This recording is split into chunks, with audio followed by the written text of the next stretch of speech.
Je me tourne à présent vers Hélène Frade. Rebonjour Hélène. Rebonjour Pierrick. On va donc faire le tour avec vous de l'actualité internationale vue dans les journaux à travers le monde. Et on commence cette revue de presse en République démocratique du Congo où au moins 22 personnes ont été tuées ce week-end donc dans le Nord Kivu. Le Monde évoque un Noël sanglant au cours duquel au moins 22 civils ont été tués à l'arme blanche dans cette région du nord-est de la RDC, frontalière avec le Rwanda et l'Ouganda.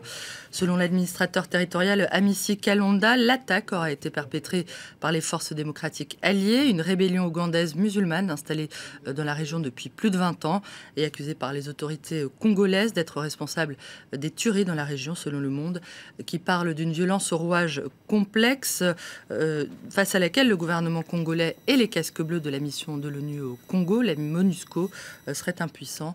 Une violence dont seraient responsables, outre les rebelles qu'on vient de citer, des soldats de l'armée régulière, des combattants d'autres milices locales, sur fond de trafic mafieux, de différents ethniques et de conflits fonciers. Alors, il est aussi beaucoup question ce matin de ce crash aérien hier au-dessus de la mer Noire d'un avion militaire russe et aucun des 92 passagers qui étaient à bord n'a survécu. L'appareil a disparu des radars après une escale technique à Sochi, la ville des JO de 2014, alors qu'il se rendait sur une base aérienne russe au sud-est de Latakia en Syrie.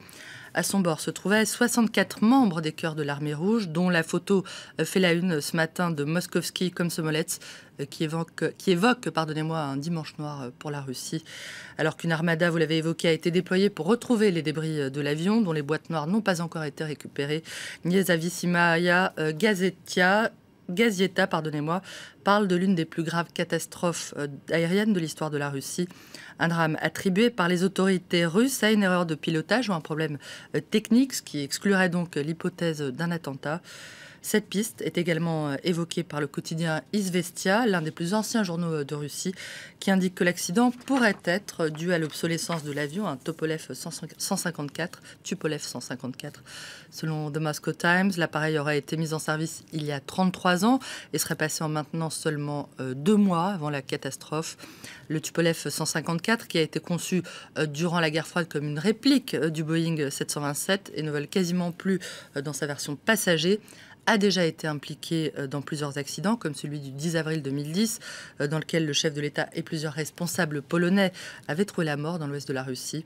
Des faits que ne mentionne pas le site de la télé russe officielle Russia Today, qui rapporte en revanche que l'équipage de l'appareil était expérimenté, je cite, rappelant que le Kremlin a décrété une journée de deuil national pour aujourd'hui.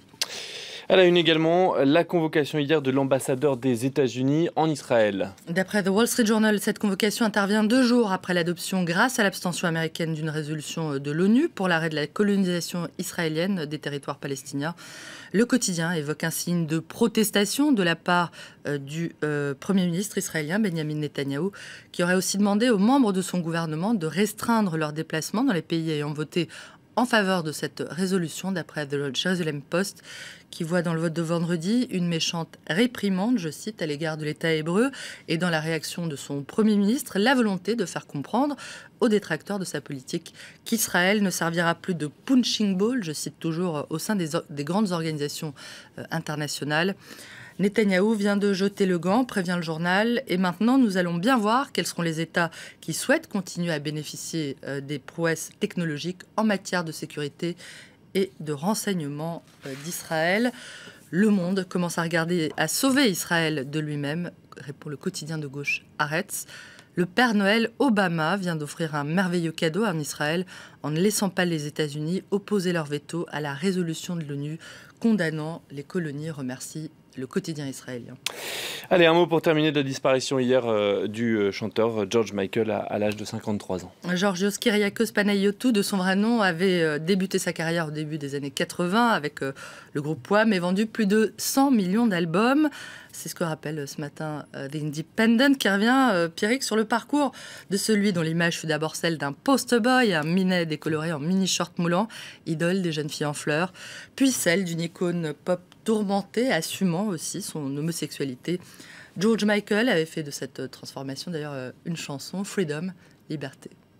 Merci beaucoup Hélène Frade pour ce tour de l'actu vu dans les journaux, dans la presse internationale, et on va